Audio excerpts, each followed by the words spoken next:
Well, thank you for being a part of this session. We're going to be talking about fundraising, and fundraising is something that everybody talks about, but nobody likes to do. So if you're in that boat, then relax, because you're in good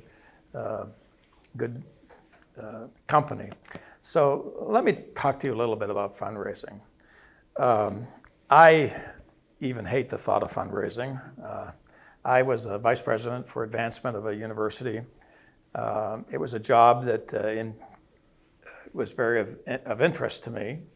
The president came and said, "We'd like you to do this," and he reminded me of all the things that I was responsible for, not the least of which was raising money. And that was the only problem that I had, because I really didn't want to be a fundraiser in the sense in which I perceived fundraisers. I have this perception of fundraisers, they have shiny pants and boots and they just kind of look slick, and they're going to try to use whatever they can to get what it is that they want, but others don't want to give. Now that's kind of my image, all right? And that's the last thing in the world that I'd want to be, is someone like that. Well, we had a team of people. I said, "Listen, I will work on this, but and I was telling this to the president and to the board, that I will do this, and I will diligently do this. But you have to give me the time to be able to do it in a way that I feel is going to be honoring to God, because I can't do it in the ways that others have shared with me how I should do it." And so I had a wonderful team of about 12 or 15 people.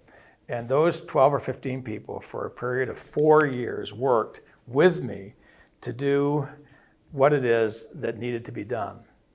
Now, I'll tell you what the results were. When we started this process over a 4-year period of time, we started the institution. It was a college and university. It was in 1982 or something like that. So in that period of time, our university was generating $500,000 in gift income every year. Now, that was 1982. And so that was, a lot of money in 1982. Well, 4 years later, the same people, we had 40,000 people on the database, the same 40,000 people who gave $500,000 in 1982, in 1986, we were generating $2.5 million from the same people who gave the $500,000 4 years earlier. So there was a dramatic increase in their income. And one day I got a phone call. And I picked up the phone, and someone said to me on the other side of the phone, "Mr. Twombly?" And I said, "Yes." And he says, "Well, congratulations." And I said, "For what?"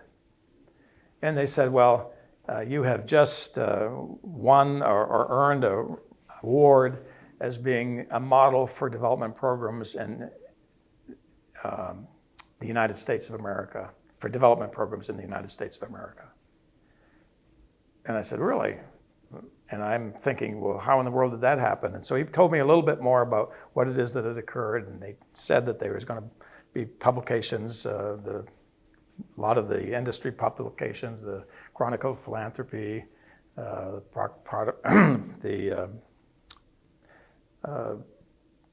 lot of newspapers. There was some television coverage. I had to go to a presentation to accept an award. There were just a lot of things that were associated with it, the Chronicle of Higher Education. And so virtually, this was highly acknowledged. And so after I hung up the phone, I walked out to my office, out of my office into the lobby where my secretary worked. And I said, "What do you know about CASE?" So CASE was the Council for the Advancement and Support of Education, and it was the president of CASE who made my phone call. I said, "What do you know about CASE?" And she says, "Well, we send them a report every year." I says, "Really?" She says, "Yeah, you sign it every year." I says, "Really?" I mean, she fills out the form. She comes out and says, "I need $500 to pay your annual fee to be a part of the Council for the Support of Education." I says, "Really?" And I just signed it, and I never thought about it. So I didn't even have a clue what was going on. Well, a lot of things happened later, and which was really, rather interesting, I think. And after a lot of newspaper articles and so forth, and especially the kinds of magazines that basically deal with higher education and so forth. A lot of things were done. And people started calling it the Grace Model. And so the college that had Grace in its name, and they said, this is the Grace Model. Well, that's what they were saying. And so one day I get a phone call and somebody says, Mr. Twombly, we'd like you to come to our university because we'd like to learn about the Grace Model. And I thought, well, that's interesting. Can I get back with you? And I went back to the guy that was my assistant at the time, and I went back to him and I said, do we have a model? You know, it's kind of interesting. We were making it up as we went. You know, we said, well, we need to do this, and that didn't work, so we kind of left that off, and then we did this, that, and the other thing. And we had to reinvent ourselves because this was as much a surprise to us as anybody, because we hadn't figured it out in the terms of the way that it could be delivered. And what it is that I do in the forum every year, and I've done it for the last 17 years in the development and organizational development and fundraising network. This is what I do. I tell people what it is that we did and how we had to go and figure it out so that we could really grow an organization and impact the lives of so many others. So that was fundraising, and this is how we did it. First of all, we came up with a definition of development. And we define development this way. The development, and that's the work that we're all doing. You're all development people. If you didn't know that, congratulations, but now be welcome, and we're glad to have you join us as being a part of a very elite organization or whatever the case might be. But we're all developers. If you're a mom, you're a developer because you're seeking to develop and raise up your children in the ways that they should go. I mean, there's all kinds of things in which we do development, but we do development organizationally, and all of you have an organization, and it's an organization for which you have the responsibility of developing, okay? So the definition that we give for development is this: development represents the things we do to build rational relationships with others. It's pretty easy. That's what development is. That's what you need to be doing to build relationships with others, rational relationships. So there's two operative words in the definition. The first one is obviously rational. And what I mean by rational is that it's substantive. It has roots. It's not just an emotional thing, but it's something that really lasts because we've designed it to last. And relationships is really pretty easy too, isn't it?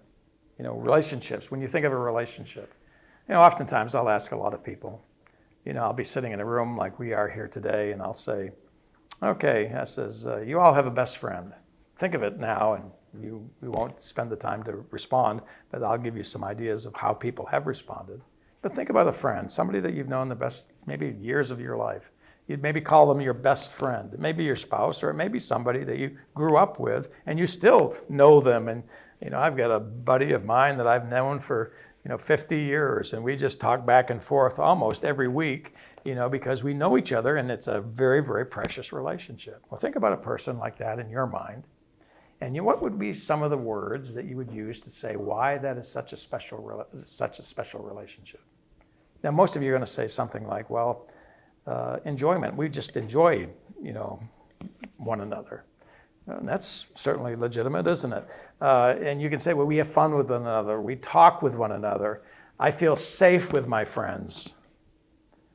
And when that, and I think that's an interesting one that we hear a lot. I feel safe. In other words, I can go to my friend, and no matter what condition I'm in, I know that I'm still safe. He's still going to like me. He's still going to, talk to me. And you have relationships like that. And there's all kinds of other ways in which we describe it. But the next question that I ask them is typically this: who benefits from a relationship? And everybody looks like both of us. And that's true. Both of us benefit from the relationship. And that's the reason why those relationships are successful. They're both beneficiaries. Now, if both beneficiaries, or if both people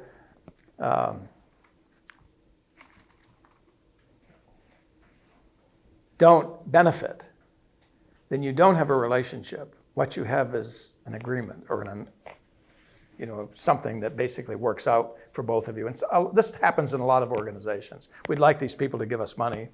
And so if you focus upon your need at the expense of the relationship, you're always going to be always perceived by being manipulative. And you've known situations like that. People, in your organization perhaps who have been very, very faithful. They've been supporting you for years. They give an annual gift that's always received with enthusiasm at the end of the year, things like that. And then sometimes something might happen to them. And what we've done for them, all during those years is we've, given special luncheons to them. We've taken, to places perhaps where we take their families. It may be at Christmas time. We send them a little gift to let them know how much we appreciate them and all those kinds of things. And we all do that. Many of us do that within the context of our organization. But when that person cannot give anymore for one reason or another, we don't quite treat them the same way. And that makes a person feel, that they're been manipulated, that the only reason they're going to them is because they have something that you want and that you need. And that's the part of fundraising that I absolutely couldn't stand, because that's not what we wanted to do. We wanted to build relationships. And when you build relationships, let me tell you something, when you build relationships successfully, you're never going to lack for money. And you're never going to lack for somebody that will hear you and listen to you and want to hear you. But if you lead with your need at the expense of the relationship, it almost never works. So what it is that we're seeking to do is we're seeking to build relationships. Now, I want to talk about rational, and then I'm going to give you an illustration. But rational just means that you're looking for a relationship that really has roots that go down a whole lot deeper than just the surface. These are people that live and believe in you because of who you are and what it is that you've done and the work that you're doing. And that's the reason they support you, because they believe in what it is that you're doing and they want to see that continue for the glory of God. And those are rational relationships. Now, sometimes people can't quite get their arms around that. And so I tell a story that I think is really pretty effective, because, there's a great analogy of development in the ways that I just explained it. Now, let me just say one thing before I explain the analogy. In the world of development, it's a motion that brings us together. In every relationship you have ever been involved in, it started with emotion. It was emotion that drew you to the person that you married. And I can remember it so very well, as many of you can. But it was emotion that took us there. And it's emotion, and we found a friend that really resonated with us, and we really wanted to be able to know them better and to be a part of their lives. It was emotion that does that. It's emotion that brings us together. But it's rationalism that keeps us together. And, it's so interesting. My mother had Alzheimer's disease for 10 years, and she didn't know any of us for 10 years. It was really a sad situation. I remember the worst day of my life when I walked into the nursing home where she was confined, and she was walking down the hall, and she was walking right towards me, and she just walked right past me. And I thought, now I've lost my mom. But, I think one of the great analogies of falling in love, or one of the great analogies of development, is falling in love. And you think about falling in love. Maybe you can't remember. Some of you guys are old timers like me, and you have to kind of think back a little bit further to say, yeah, I kind of remember that, but I still remember it pretty well. But think about how a relationship, in terms of falling in love with someone, your mate or whatever, think of the steps that were taken. And they're pretty simple, because this is the same steps that we take in growing an organization. Well, the first thing, I remember Sue. She was my wife, or became my wife. I can remember Sue, and the very first time I saw her. My sister was actually set me up, actually, and I was pretty angry with her initially, but then I became very grateful to her. But she said, well, I'm going to bring somebody over that I think you might like to meet. And I said, okay, that sounds okay. So I'm kind of griping. I says, but come on, can't you just tell me something? So, oh, no, I can't tell you anything. So I came to, my sister's house, and I was sitting, in the living room, and the doorbell rings, and I'm thinking, well, this must be it. And she came in, and I looked, whoa, my sister. I gave her new credit for my sister. She was a little smarter than I thought she was. And I looked at this girl, and I said, well, hi, how are you? I'm Jerry. And she said, well, I'm Sue. And she smiled, and she had braces on her teeth, and she had long dark hair. She was witty. She was smart. She was beautiful. And I'm like, whoa, my sister, I bless her heart. I love her forever. And so we began to talk to one another. That's kind of like the first experience that we have when we meet somebody. We meet somebody and we have an impression, right?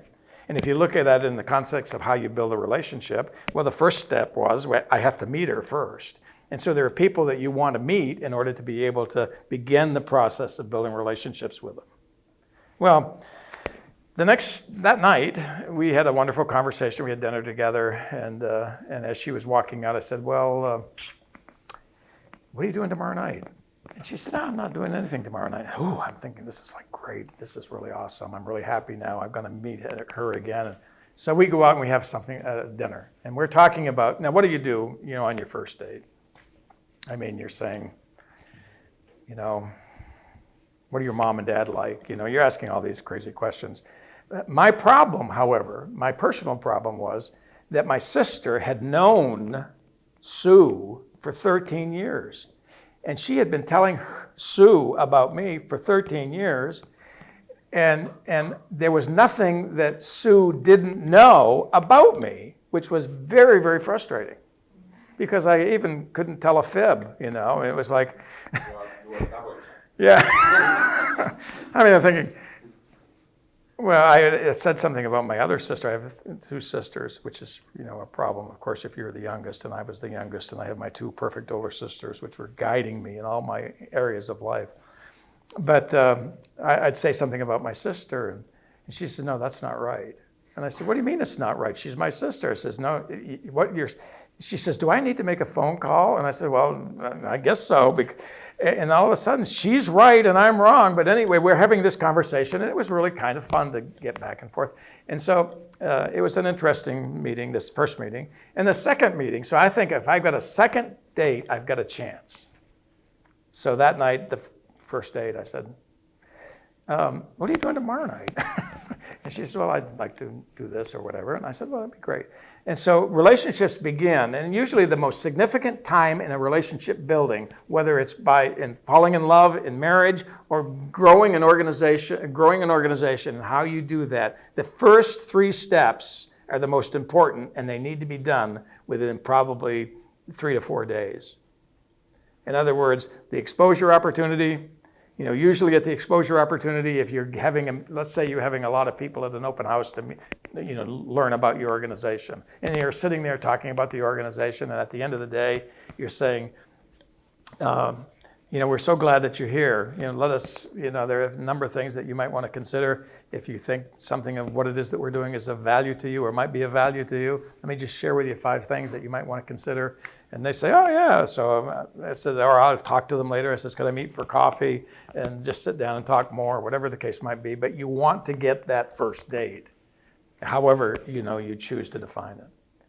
And then, the second one is basically, allowing them the opportunity to participate and ask their questions about us and so forth. And there's all kinds of ways that we do it. We talk a lot about it in the context of our network.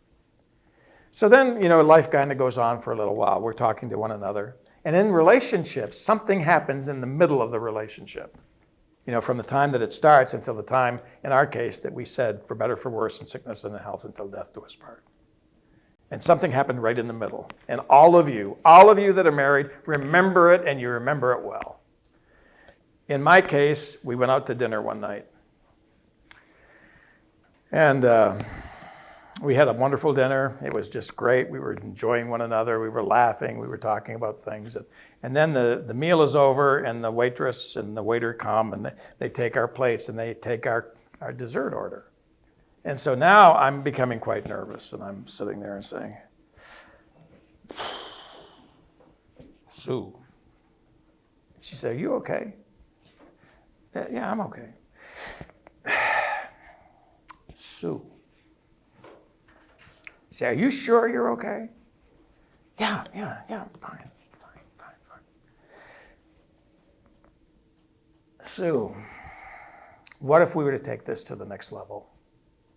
Now, she knew exactly what I was saying, and you knew as well.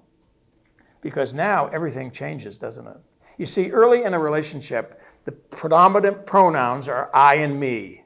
In the early stages, I want to tell her everything about me that I can tell her. I want to learn everything about her that I can tell her. I mean, I just want to get all the information that I can, and it's all about me. I'm trying to convince her that I'm a good catch, and you know what? She was doing the same thing. But now everything changes, and that's the way it is in relationships. Because what happens at that particular moment is the pronouns change, and now we're talking about we and us. And now we've taken ownership of this relationship. And in every relationship that you have, whether it's in this experience of falling in love, or if it's in the experience of growing an organization, the day comes when people start saying, we could do this, we can help you with this, we know this. When that happens, you know everything's going to change. And it did. And so we had a lot of other encounters along the way, but there came a point in time when we made a commitment. And don't think about the commitment as being somebody gave us a gift, because we were doing things all the time. From that particular point on, we were involved in our lives, and we were making sacrifices on behalf of one another. And so will your clients. But now, we put a stick in the ground, and we said, this is, for us it was, will you marry me? Yes. And then, we sat down in front of a pastor and we gave ourselves to one another for the rest of our lives. And so that's how relationships begin. But it's not the end, is it? Relationships never begin at the time that you or end at the time that you say your vows to one another, because then we have to live the rest of our lives. And so there's a couple of options, isn't there? There's one that says, okay, now that I have a wife, that's something that's really done good, and I'm glad that I got that done, so I don't have to worry about that anymore. But now I've got to, I have to raise money to build, to support our family. I need to, do all these other things in order to be able to support the life that I've. And sometimes that goes off a ways, and we don't have the same kind of communication that we once had. You remember when we were communicating and dating? Remember all of that? Because you couldn't stop talking. I mean, we would go to, we'd go to restaurants when we were courting, and we'd stay there until somebody says, you really need to leave because we need to go home, and it's midnight. Would you mind leaving? And they were saying it very, very politely because they knew that we were enjoying one another. So we'd go out and we'd sit in the car and we'd talk for another 3 hours. And you did that too. You did that too. You couldn't stop talking to one another. But once happens, what oftentimes happens once somebody says, I do, they come home the first night after a hard day at work, they sit down on the couch and they say, oh, I'll just watch the news. Or I'm going to do this, that, or the other thing. And what it is that was so precious in the early part of the relationship begins to differ. And here's something that I've told people forever and ever, I guess, at one level. If you don't put the same energy into acquiring the relationship, or if you don't put the same energy in living your relationship as you did in acquiring it, then you have been manipulative. Now you got to live with that one a little bit longer in order to be able to really understand how much that means. But we went through a time in our relationship where, I was very actively involved. I wanted to be successful, and I would travel, and I would do all kinds of things that I never did when we were courting to the extent that I was doing now. And we had to make adjustments, as you probably have made adjustments, all of you who are married, in making sure that this relationship is going to succeed. But I'm here to tell you that if you do relationships well, you'll never lack for money. And I've helped, there's, I think it's in this book or somewhere, that our ministry has raised something in the order of like $2 billion over the course of the 50 years in which I've been doing development. And I'm here to tell you that I haven't asked for an amount of money for over probably 40 years. Just haven't done it. And you say, well, why didn't you do it? I says, well, I did it once, and it didn't work. What do you mean? Well, I was with a lady one time, and I was going to ask her for a gift of $500,000. I thought that was something that she could do. So I drove to her home, and we sat down and had dinner together. And after the dinner was over and we were eating dessert, I said, well, listen, I'd like to share with you what a project that we're involved in, and I'd like you to, and I explained it a little bit to her, and I said, we'd like you to, consider making a contribution of $500,000. And let me tell you what happened. It was really kind of an interesting experience. She got up. She walked out of the room. She walked into the living room, which is adjacent to the dining room where we were sitting. She had an office just inside off of the living room area. She came back. She sat down. She wrote a check for $500,000. She signed it and she gave it to me.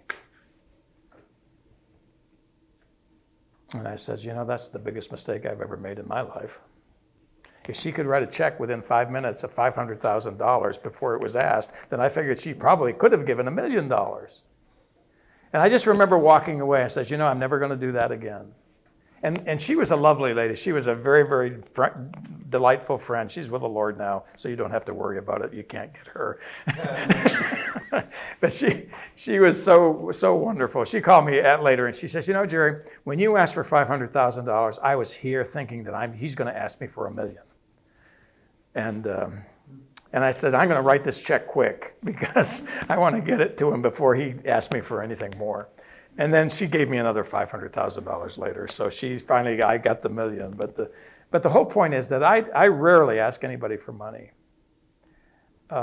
What typically I do is and what we do, and this is something that probably some of you already do, but I'll just kind of suggest the story for whatever it's worth. If I'm going to present an opportunity for people, because we do, we provide personal proposals, and in our network, we're going to be talking about how you do those personal proposals tomorrow afternoon or tomorrow morning. But the realities are, we produce a nice proposal that basically invites them to take a look at, and we take it to them, and it shares, what it is we're doing. Usually there are 5 things that people need to know. They want to know about your mission. Okay, that's one of the 5 things that you need to talk about or write about if you're preparing a formal proposal to give to someone. You need to tell a little bit about your history, because having history gives you credibility. If you've been around for 150 years, then that's a lot of credibility, so you can do that. The third thing you need to do is you need to talk about vision. What is your vision? People give to vision, not to need. Just keep that in the back of your mind. Everybody's got needs, but not everybody has a vision that makes sense. The 4th thing you need to do is have a strategic plan, a plan that essentially says, this is how we're going to get it done, and then you need to make an ask. But when we make asks, we say, here are different ways in which you can participate, and we'll usually give 5 to 7 ways that don't have anything to do with money. You see, in the world of development, yes is a very good word. No is a bad word. Yes keeps doors open. No keeps them closed or causes them to close. And when I talk to someone, I want to have every single person that I talk to be able to say yes to something. So we'll oftentimes say, we'd like you to be one of our prayer partners. We have a goal in this ministry to have 25,000 people who basically will choose to pray for us every day. We have a 31-day prayer guide. We put it on a magnet. You can put it on your refrigerator door. And today is, it's the 20th, and I look down on the 20th, and this is what it is I'm going to pray for your organization. And if you'd like to do that, we'd love to have you do it. And we give other opportunities like that wherein they can participate, because we want everybody to participate. And if somebody gives you $1 million, should they be blessed more than the person that doesn't give you anything? I think so. I think that's the way it should be. That everybody, regardless of what they do, should have the opportunity and not the embarrassment of having to say no or I can't. We want them to say yes. And so we have prayer partners. We have, magazines that we make available for them. We have what we call a VIP newsletter, which is, if you're really interested in what it is that we're doing, every month we have a factoid that comes to you in an email that talks about the things that are happening in our ministry and encourages people to continue to pray for us and so forth. So they're actively, we treat them no differently than we treat a $1 million or a $10 million donor. I once got a gift for $32 million, and you know, we never treated that man differently than we taught somebody that gave us $100. They were just as important to us. And so I think that's, you know, fundraising is not, I think it's kind of like an adventure. I just love people. I really enjoy people. I enjoy all of you. And I'm glad that you came to talk to or listen to me today. I'm glad that you, but you know, the realities are, it's not a curse, this process of fundraising. It's a joy of being able to build meaningful, I mean, I have people that gave me money for our organization, our school, you know, almost 60 years ago, 55 years ago. And they're still some of my best friends. And we continue to talk about the ways in which they've had the privilege of being able to see what God could do. And you could have the same joy in that. So fundraising shouldn't be a curse. It really is a great opportunity to be able to get to know people, to engage people, and to provide them opportunities where they can share with you in what it is that God's called you to do. And I hope you'll do that. Amen. 10 minutes? All right. Now what needs to be done in the last 10 minutes? Thank you for coming. You didn't, you don't need to do that. But thank you very much. But it's been a joy being here. You have these reports that they're asking us to have you sign or basically report on or evaluate. You don't be too hard on me because they won't let me come back. So the 5 points, the last 5 things that you said it's important to mention. Okay. First of all, your mission. History. Because your mission is basically tells the world this is who we are. And mission statements are usually a compilation of clauses. You know, Habitat for Humanity is one of the clients that we've used for we've been one of our clients for probably 15 years. And, you know, they have 11 million people on their database. That's just to let you know that that's a pretty good sized database. And I can tell you where every single one of those persons are and how we brought them to the places where they are so that they can really engage us in ways. And that's some of the things that we talk about in the network. Mission. And by the way, the mission statement, the reason I said that is the mission statement of Habitat for Humanity goes like this. It's a series of clauses. We work in partnership with God and people everywhere from every walk of life, comma, to build and renovate homes, comma, to create communities, comma, so that people can become all that God intended for them to be. And that they live by that. Everything they do is measured by, you know, we do this, and if somebody says, well, we would like to do this, we say, no, this is what we exist to do. So that's the mission statement. Number 2 is their history. You know, when you've been around for 50 or 60 years, you get a lot of credibility. You know, people didn't listen to me, you know, as much as they do, and some people still don't listen to me, but people don't listen to me. People listen to me since I've gotten older, because I've got white hair now, okay? And so if he's got white hair, right? I mean, we're more credible, and you don't have any, so we don't know. But the realities are, the older you are, the more credible you are, right? And so that's a benefit. So, and that's true with an organization. If an organization's been, you know, if there's a hat maker in London who's been making hats since 1542, then you're probably going to say, well, I guess he probably knows how to do hats. Okay. 3, vision. And if you're looking at it in a percentage way, about 5% of your proposal needs to be addressing the mission statement, because you don't need to take long to do that. What you might do in history is to come up with a little timeline of the things that have happened, the phases of your growth and so forth, so people can see what's going on. But when you get to vision, probably about 50% of your proposal needs to be talking about vision, the vision that you have. And then the strategic plan basically says, we've got a plan to get it done, and you're not going to define the whole plan, but you have available to it if in fact they want more details. But basically, what you want to communicate is, we have a vision, but we also have a plan. And if that plan makes sense, then that's going to be a greater likelihood that when the opportunity to give is given, there's going to be a greater likelihood that they support you than not.